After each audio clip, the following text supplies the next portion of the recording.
अनुदान आमच्या हक्काचे, नाही कुणाच्या बापाचं. शेतकरी एकजुटीचा जय असो. शेतकरी एकजुटीचा जय असो. आमच्या हक्काचं, नाही कुणाच्या बापाचं. अनुदान आमच्या हक्काचं, नाही कुणाच्या बापाचं. घरकुलाचे अनुदान मिळालेच पाहिजे. घरकुलाचे अनुदान मिळालेच पाहिजे. विहिरीचे अनुदान मिळालेच पाहिजे. विहिरीचे अनुदान मिळालेच पाहिजे.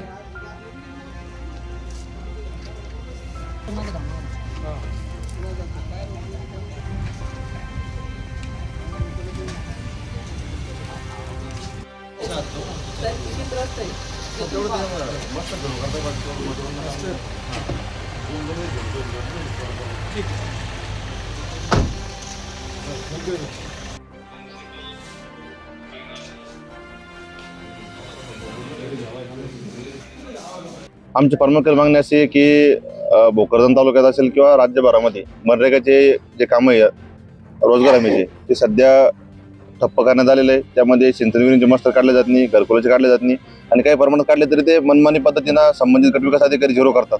यामुळं मजुरांना दाब मिळत नाही कामाचा आणि कामाचा आणि शेतकऱ्यांचं खूप मोठ्या प्रमाणात नुकसान होतं. आणि जसं शेतकऱ्यांना काम करून पैसे मिळत नाही तसं आता सध्या बिडोंचा संप चालू आहे आणि या बिडोंचा संप चालू असताना देखील यांना वेतन चालू आहे. त्यामुळे त्यांचं वेतन कपात करण्यात यावं. आणि खरं तर राज्यातील बिडोंचा संप म्हणजे चोरांचे उलटे बॉम्ब आहे.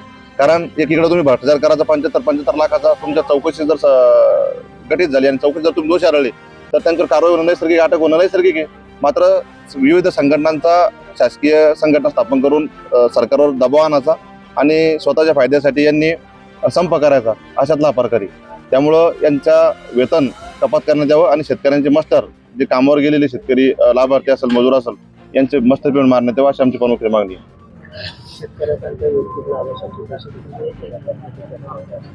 शंभर टक्के सध्या आता पैसे घेतले जातात हे तर सगळीकडेच हा प्रकार चालू आहे. मात्र पैसे घेऊन देखील हे कर्मचारी अधिकारी वर्ग काम करत नाही. यांना मस्टर काढण्यापर्यंत 2,000 रुपये लागतात. वीर मजुरीसाठी असेल, घरकुल मजुरीसाठी असेल यांना 15-20 रुपये.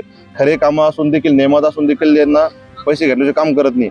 आणि यांच्यावर लोकप्रतिनिधी असतील, वरिष्ठ अधिकारी असतील यांचा देखील यांच्यावर वचक नाही. त्यामुळे हा प्रकार चालू आहे.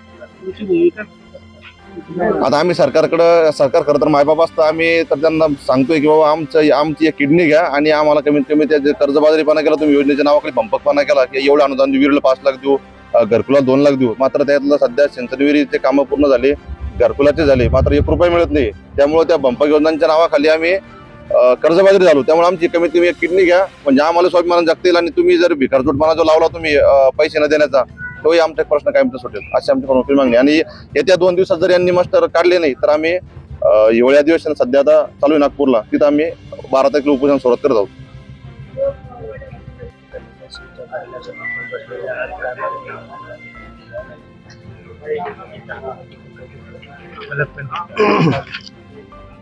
आम्ही या ठिकाणी समस्त भोकरदन तालुक्यातील शेतकऱ्यांच्या वतीनं या ठिकाणी बसलोय. या ठिकाणी सिंचन विहिरींच्या मंजुऱ्या बहुतांश भेटलेल्या आहेत. बहुतांश शेतकऱ्यांनी विहिरीचे कामही सुरू केलेले आहेत. पण या ठिकाणी बीडीओंनी मास्टर या ठिकाणी झिरो केलेले आहे. अनुदानाचे पैसे शेतकऱ्यांच्या खात्यावर अद्यापपर्यंत येत नाही. गाय गोठ्याचा प्रश्न असेल तो प्रश्न या ठिकाणी खूप वर्षापासून प्रलंबित पडलेला आहे. त्यानंतर असे खूप सारे प्रश्न या ठिकाणी प्रलंबित पडलेले आहे. या ठिकाणी शेतकरी ज्या वेळेस बीडीओंना असेल किंवा तिथल्या कर्मचाऱ्यांना जॉब विचारायला जातो तर त्या ठिकाणी मुजोरी आरेरावीची भाषा शेतकऱ्याला केली जाते. या ठिकाणी शेतकऱ्याला विहीर मंजूर करून घ्यायची असेल, गोठा मंजूर करून घ्यायचा असेल तर त्याला पैशाची मागणी या ठिकाणी केली जाते. या मुजोर कर्मचारी अधिकाऱ्यांच्या पाठीमागे कुणाचा वरदहस्त आहे असा प्रश्न या ठिकाणी उपस्थित झालेला आहे. या ठिकाणचे लोकप्रतिनिधी जर त्यांना पाठीशी घालत नसेल, या ठिकाणचे खासदार, या ठिकाणचे आमदार तर त्यांना पाठीशी घालत नसेल असा प्रश्न या ठिकाणी उपस्थित झाला आहे. आणि जर त्यांचा वरदहस्त या अधिकाऱ्यांच्या मागे जर नसेल तर सर्वसामान्यांचे, शेतकऱ्यांचे, कष्टकऱ्यांचे प्रलंबित पडलेले प्रश्न तात्काळ या लोकप्रतिनिधींनी मार्गी लावावे, तेव्हाच आम्हाला न्याय भेटेल.